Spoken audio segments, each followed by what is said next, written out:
Well, I think I speak for everyone when I say I hope the Super Bowl is just a little more exciting than today's conference championship matchups. 2 games, 2 blowouts, but now, Super Bowl 51 is set. Start out with the AFC Championship game. Pittsburgh visiting New England. Matchup of 2 teams who have been in 9 of the last 17 Super Bowls. Second quarter, Patriots up floor. It's a flea flicker. Dion Lewis back to Tom Brady to Chris Hogan. That, folks, is how you do it. New England up 19-7 at the end of the first half. Third quarter, Patriots pulling away.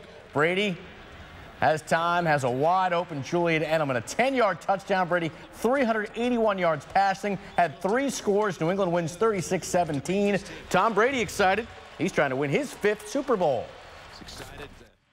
And, of course, New England will face the winner of this one, NFC title game, the final game at the Georgia Dome. We got the Packers and the Falcons. This one all ATL.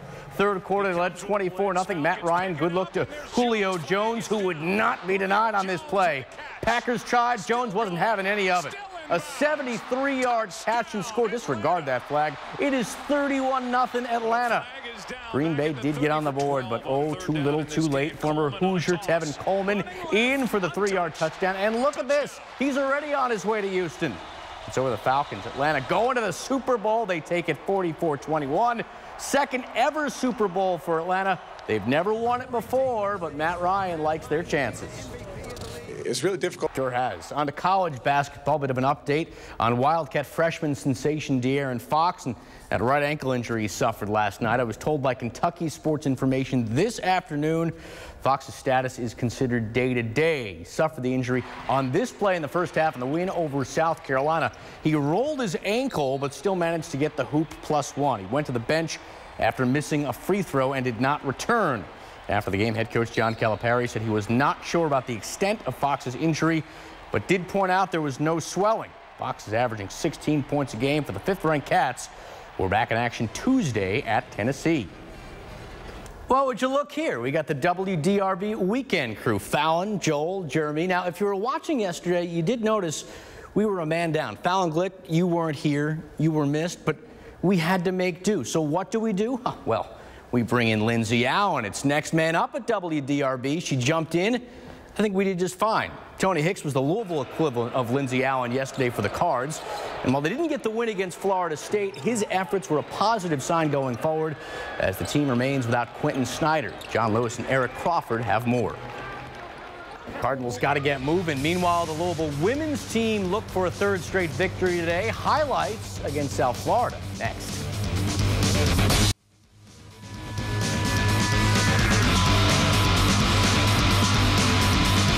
So it's kind of a wonder anyone's actually able to find the University of South Florida. You see, USF isn't located in Miami or anywhere in South Florida. It's actually located in Tampa, which, as you see here, is considered the central part of the state. It's crazy. 9th-ranked Cards, though, they were not fooled by the location. They successfully arrived in Tampa today for a big non-conference matchup with the 23rd-ranked Bulls. Myesha Hines-Allen came out smoking for Louisville. First period, gets the baseline jumper to go down. She had 14 by the half. Cardinals began the game with a 9-0 run. That left these fans with not much to cheer about. I love the double hat look, though.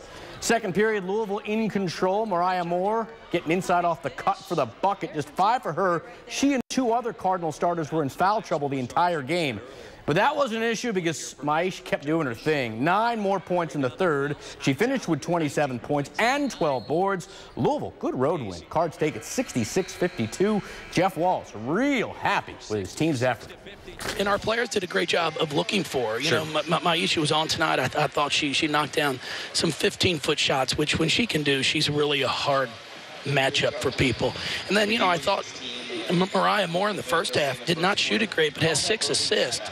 She was really, you know, making them have to defend her.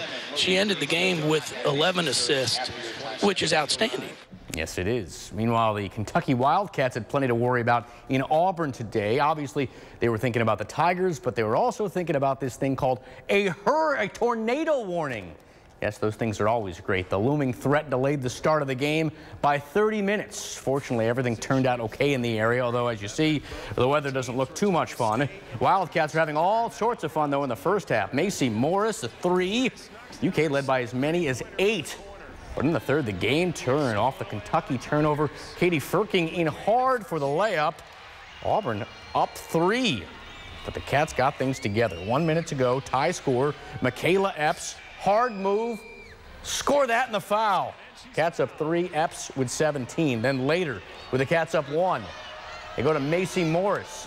And look at her go to the running hook. So clutch, 18 for her, 64-60 the final. UK has won its last 4.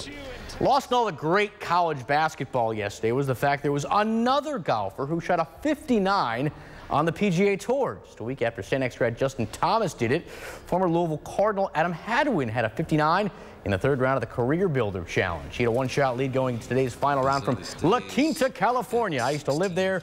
Winters were nice, summers were not. It was too hot. Hadwin didn't have quite the day he had yesterday, but it was still pretty good. This birdie on 17 got him to 19 under, but he could not catch Hudson Swafford. 2-putt here for the win on 18. There's 1. And all he had to do was tap it in here, which he did right there. Hudson Swafford, a one-shot victory over Hadwin at the Career Builder Challenge. That's it for sports tonight. I'm Mike Lissette. Have a good one.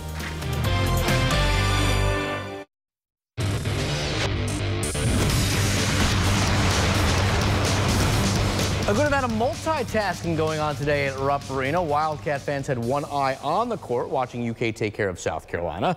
The other eye was on the bench looking at De'Aaron Fox, who left today's game with an injury. It happened midway through the first half. The freshman sensation driving the lane here, gets the and one. He's pumped. Everything looked normal. He missed the free throw, and then he headed to the bench and watched him limping here at his right ankle. We zoomed it in for you.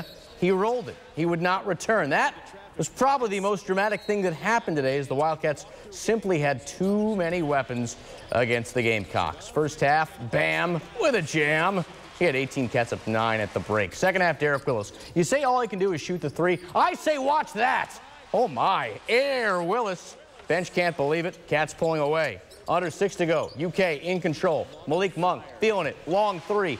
Icing on the cake. He scored 27. UK wins 85-69. Katie George has more on the win and more on Fox's status. And, of course, keep it right here. We'll let you know the latest on Fox. Meanwhile, the Louisville Cardinals, man, they just cannot catch a break. They headed into tonight's big matchup against number 10 Florida State. Still shorthanded, and now they retired. A quick turnaround after their 9 p.m. Thursday game against Clemson. Cards won that one without the services of Quentin Snyder, who was out again due to injury for today's showdown against the AACC tri-leading Seminoles.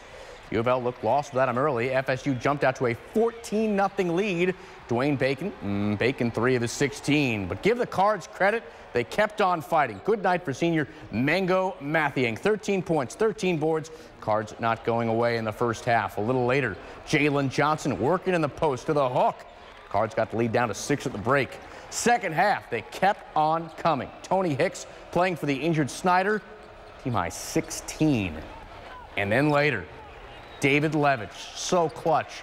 Big 3 here. It cuts the lead to 1 with 8 minutes left to go. Louisville had a shot to take the lead with under 2 to go, but Donovan Mitchell cannot get it to fall. Mitchell with only 6 points. U of L loses 73-68. John Lewis, Eric Crawford with the postgame from Tallahassee.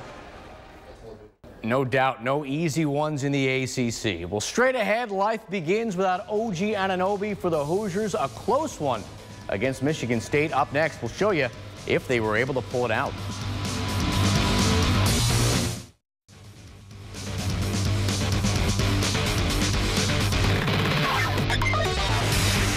Well, it was an emotional week for the Hoosiers. They got a couple big wins, but they also suffered a pretty big loss in the form of OG Anunoby, the sophomore forward, the team's best defensive player, now out for the year with a knee injury. But they had to play on. First game without him, they welcomed Michigan State to Assembly Hall. The Hoosiers did not play with their heads down. Instead, they came out with a lot of fire. James Blackman set the tone.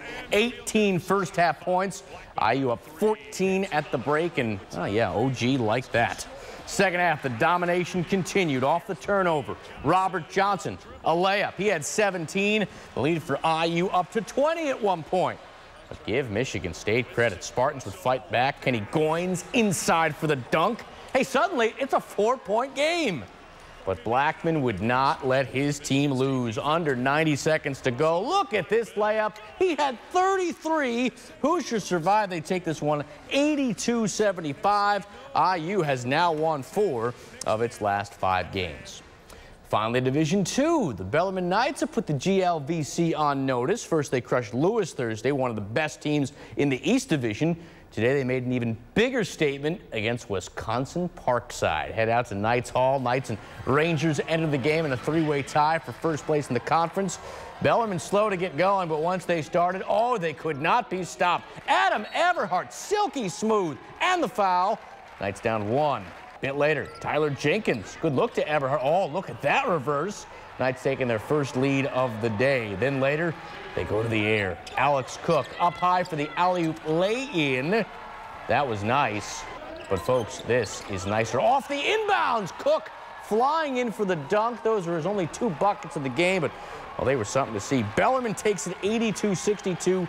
Goodbye, Rangers. Knights now tied with Southern Indiana for first in the conference. Got a busy day coming up tomorrow. It's down to the Final 4 in the NFL of highlights and reactions to both the NFC and AFC championship games. See you then.